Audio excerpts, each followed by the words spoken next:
So hello everyone, आप सभी लोग को मैं बताना चाहता हूं कि आज हम लोग जनरल ड्यूटी यानी अग्निवीर का जनरल ड्यूटी जीडी का हम लोग पेपर को सॉल्व करेंगे। ये आप सभी लोग को ज्वाइन इंडियन आर्मी के ऑफिशियल वेबसाइट पर पड़ा हुआ है, जिसमें आज हम लोग मॉक नंबर 8 को कवर करेंगे। ठीक है, इसे हम लोग इतनी अच्छे से एनालिसिस भी करेंगे कि आप सभी लोग को पकड़ आएगा कि कहाँ से प्रश्न बन रहा है, कैसे बन रहा है जीके में, कैसे बन रहा है जीएस में और कैसे बनेगा मैथ एंड रीजनिंग में। सो लेट्स स्टार्ट करते हैं पहले प्रश्न से। पहला ही प्रश्न आप सभी लोग की स्क्रीन पर दिया गया है। मैं थोड़ा जूम कर लेता हूं ताकि आप लोग को अच्छे से दिखाई दे। ठीक है, यहाँ पर आ जाइए। चलिए, अब आप लोग शुरुआत करिए पहले प्रश्न से। पहला ही प्रश्न आप सभी लोग की स्क्रीन पर क्या दिया गया है कि नवाचार के संदर्भ में GII का क्या अर्थ है, यानी फुल फॉर्म के रूप में भी आप सभी लोग को पूछे जाएगा। तो आप सभी लोग कैसे बताएंगे डियर फ्रेंड्स? इसका करेक्ट उत्तर आप सभी लोग बताना चाहिए। इसका सही उत्तर क्या होगा? तो इसका जो करेक्ट उत्तर होगा ना, आप सभी लोग ध्यान देंगे कि यहाँ पर ग्लोबल इनोवेशन इंडेक्स होता है, जो कि ऑप्शन नंबर आप लोग को ए में दिया गया बिल्कुल ही करेक्ट उत्तर है। ठीक है दोस्त, उम्मीद करता हूँ आप सभी लोग को समझ में आ रहा होगा। ऐसे ही हम लोग सेकेंड नंबर प्रश्न को देखेंगे। पहले हम लोग 15 क्वेश्चंस जीके का करेंगे। कितना क्वेश्चंस? 15 क्वेश्चंस हम लोग किसका करेंगे? जीके वाला सेशन को। फिर जीएस की तरफ बढ़ेंगे, फिर मैथ एंड रीजनिंग। लास्ट में तो आप सभी लोग को इतना अच्छा ट्रिक बताने वाला हूँ मैथ रीजनिंग में कि आप लोग इन 10 से 15 मिनट में पूरा मैथ रीजनिंग कंप्लीट कर लेंगे और फुल में फुल स्कोर आने वाला है। तो डियर फ्रेंड्स, इसका सही उत्तर बताइए कि निम्नलिखित में से कौन सा लोकसभा के अध्यक्ष 28 फरवरी 2024 तक के अनुसार है। देखिए, यहाँ पर इसका मतलब ये प्रश्न के अकॉर्डिंग आप समझ रहे हैं क्या पूछा जा रहा है। ये करेंट अफेयर्स है। क्या है? करेंट अफेयर्स है मेरे भाई। करेंट अफेयर्स में आप सभी लोग को 2026 में देखना होगा। इसी प्रश्न के रिलेटेड आप लोग को कम से कम प्रैक्टिस करके जाना है। तो डियर फ्रेंड्स, इसका जो करेक्ट उत्तर होगा ना, आप सभी लोग को option number A Om Birla is the right answer होगा। ठीक है, लेकिन ऑप्शन नंबर आप लोग 4 में देख सकते हैं, चारों ऑप्शन दिया गया है। यहाँ पर तीसरा नंबर क्वेश्चन को ज़रा ध्यान से पढ़ेंगे और समझेंगे। प्रश्न है कि वेटिंग फॉर ए वीजा किसकी आत्मकथा का शीर्षक है। देखिए, आप सभी लोग को बुक से भी रिलेटेड आप लोग को प्रश्न पूछा गया है, ऑथर से पूछा गया है। जब पूछा गया है तो पूछे जाएगा भी, क्योंकि ये क्या है? सैंपल पेपर है। ये आप सभी लोग को ज्वाइन इंडियन आर्मी का सैंपल पेपर है। तो जब पेपर है तो पूछेगा। तो डियर फ्रेंड्स, इसका करेक्ट उत्तर क्या होगा? इसका सही उत्तर होगा BR अम्बेडकर, जो कि ऑप्शन नंबर आप लोग को सी में दिया गया बिल्कुल ही करेक्ट उत्तर है। ठीक है दोस्त, उम्मीद करता हूँ आप सभी लोग को बहुत ही अच्छे से समझ में आ रहा होगा। अब आगे की तरफ हम लोग बढ़ते हैं। ठीक है, टेक्निकल वाले भी इसमें ध्यान से देख सकते हैं। ठीक है, ये ऑल रेड्स के लिए है, ऐसा बात नहीं है कि ये स्पेशल आप लोग को, क्योंकि टेक्निकल में साइंस का वेटेज ज़्यादा रहता है। तो इसमें 15 क्वेश्चन तो साइंस का कवर करेंगे ही करेंगे, मैथ का भी कवर करेंगे और रीजनिंग का भी करेंगे। जैसे कि आप लोग को नेक्स्ट प्रश्न 4 नंबर दिया गया है कि गेवरा की कोयला का खदान भारत के किस राज्य में है? बताइए, भारत के किस राज्य में? आप सभी लोग को एक चीज़ मैं बताना चाहता हूँ कि आप मुझे मात्र 30 से 35 मिनट दीजिए और आप सभी लोग को टोटल 50 क्वेश्चंस में एनालिसिस करवाता हूँ अभी जस्ट फ्यू मिनट्स में। तो डियर फ्रेंड्स, इसका सही उत्तर क्या होगा बताइए? गोवा के कोयला का खदान भारत के किस राज्य में है? तो इसका जो सही उत्तर होगा ना, आप सभी लोग का छत्तीसगढ़ में है, जो कि ऑप्शन नंबर आप लोग को डी में दिया गया करेक्ट उत्तर है। बहुत ही इम्पोर्टेंट प्रश्न है ये, वेरी इम्पोर्टेंट आप लोग बोल सकते हैं, क्योंकि आप लोग को मैं बताना चाहता हूँ कि 2011 की जो जनगणना है ना डियर फ्रेंड्स, इससे आप सभी लोग को क्वेश्चंस बनता है, क्वेश्चंस पूछा जाएगा और पूछा गया है। क्योंकि हर शिफ्ट में, हर जो सैंपल पेपर कराए हैं, ये तो 8वां है, हर शिफ्ट में हर पेपर में ये प्रश्न 2011 की जनगणना से बना है। तो इसका सही उत्तर भी बता दीजिए कि 2011 की जनगणना के अनुसार साक्षरता दर कितनी थी।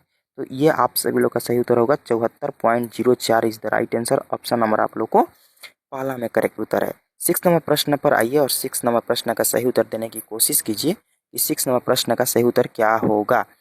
प्रश्न है कि 26 जनवरी 1950 को भारत के संविधान को अपनाने के उपलक्ष्य में भारत के एक राष्ट्रीय अवकाश है। तो इसका सही उत्तर क्या होगा? तो इसका जो करेक्ट उत्तर होगा आप सभी लोग का गणतंत्र दिवस इज द राइट आंसर। ठीक है, गणतंत्र दिवस इज द राइट आंसर। आगे की तरफ चलें। चलिए, 7 नंबर प्रश्न में अर्जुन पुरस्कार से प्रश्न आप सभी लोग को पूछा गया है। अर्जुन पुरस्कार से क्या पूछा गया कि अर्जुन पुरस्कार 2024 की विजेता शीतल देवी जो थी, एक पैरा है किस चीज़ की मतलब कि किस चीज़ के खिलाड़ी थी? ये पूछा गया है, इम्पोर्टेंट है मेरे भाई, वेरी इंपॉर्टेंट है। तो आप सभी लोग, ये करेंट अफेयर्स ही है, लेकिन आप लोग को मैं बताऊं कि 2026 और 25 में ज़रूर देख लीजिएगा कितने अर्जुन पुरस्कार किसको किसको मिला है और किस खेल में मिला है। तो डियर फ्रेंड्स, इसका सही उत्तर जो होगा ना, आप सभी लोग को मैं बताना चाहता हूँ कि तीरंदाजी में इनको मिला है। ऑप्शन नंबर आप लोग को तीसरा में दिया गया बिल्कुल ही करेक्ट उत्तर है। तो 8 नंबर पर आ जाइए और संविधान से रिलेटेड प्रश्न को सॉल्व कीजिए कि भारत के संविधान के अनुसार, सही बात है, भारत में सरकार के कितने स्तर होते हैं? बताइए कितने स्तर होते हैं भारत के सरकार में? तो इसका करेक्ट उत्तर क्या होगा? मैं बताऊं, 3 स्तर होते हैं। कितने स्तर होते हैं? 3 स्तर होते हैं। कौन कौन होते हैं? चलिए ये भी बता देता हूँ, तीनों स्तर कौन कौन सा होता है। पहला केंद्र सरकार, ठीक है, केंद्र सरकार। दूसरा राज्य सरकार। दूसरा कौन सा होता है? राज्य सरकार होता है। ठीक, तीसरा कौन सा होता है? स्थानीय सरकार। स्थानीय सरकार, ये तीनों होता है और ये आप लोग को पता होना चाहिए। चले अगले प्रश्न की ओर आइए।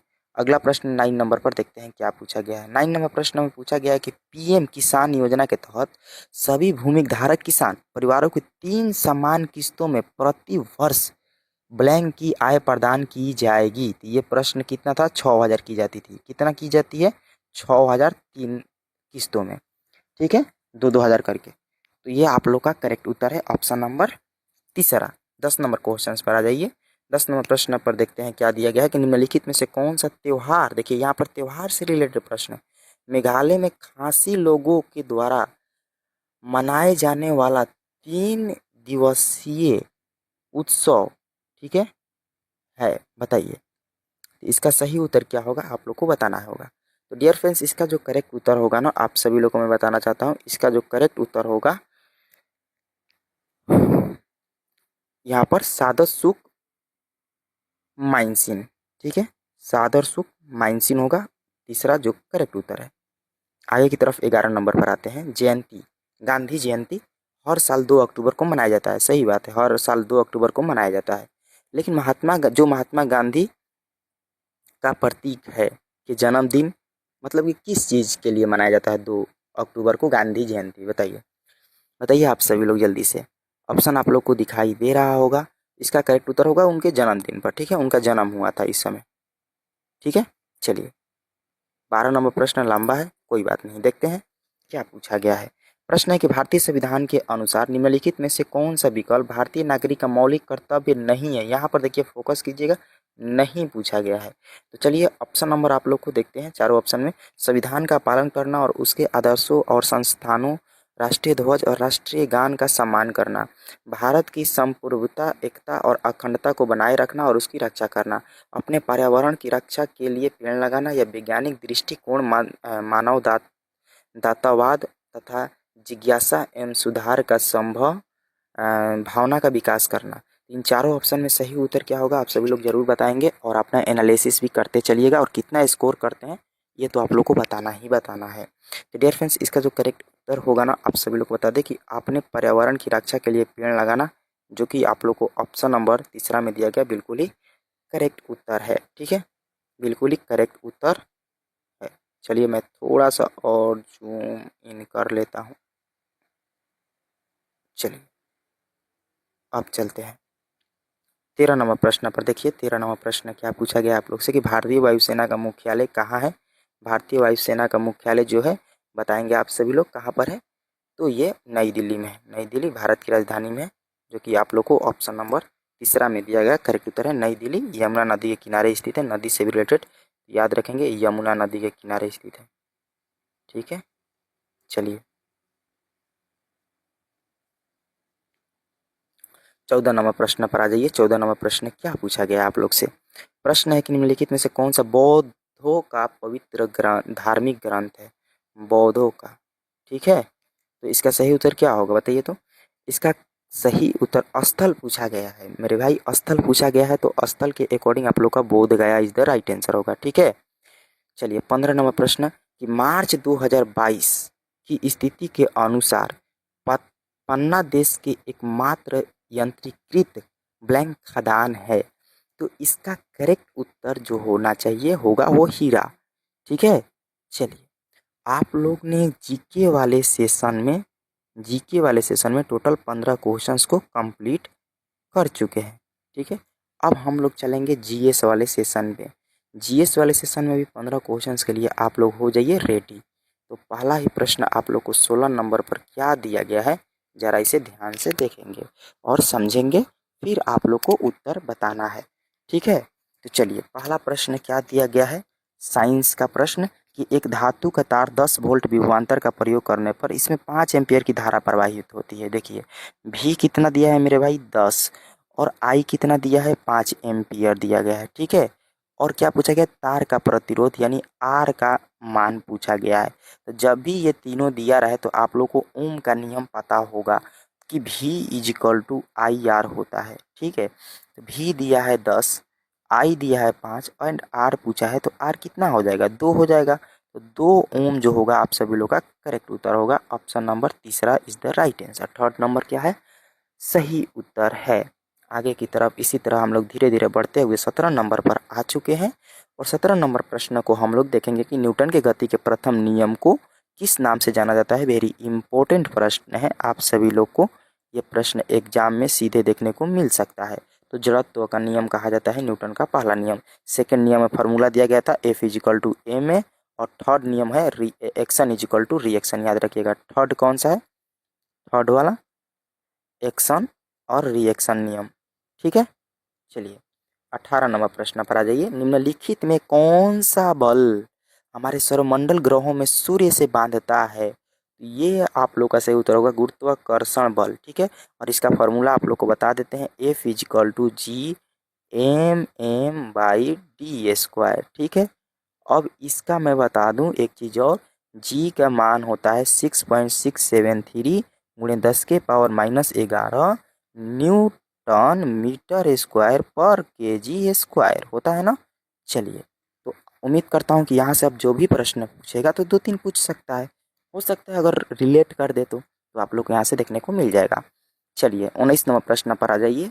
निम्नलिखित में से किसका जड़त्व सबसे कम होता है। जड़त्व किसका कम होगा बताइए, जड़त्व किसका कम होगा।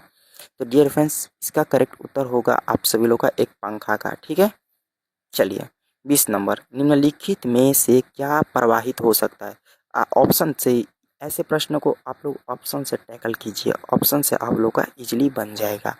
कैसे बनेगा, यहाँ पर देखिए ऑप्शन में क्या दिया गया, प्रवाह चक का टुकड़ा प्रवाह नहीं, जल प्रवाह होता है, बर्फ प्रवाह थोड़ी होगा, लोहे की कीले प्रवाह थोड़ी होगी। इस ऑप्शन के अकॉर्डिंग जल he is the right answer होगा। 21 नंबर प्रश्न पर आएंगे और प्रश्न को देखेंगे और समझेंगे कि निम्नलिखित में से किसे पतला तार खींचा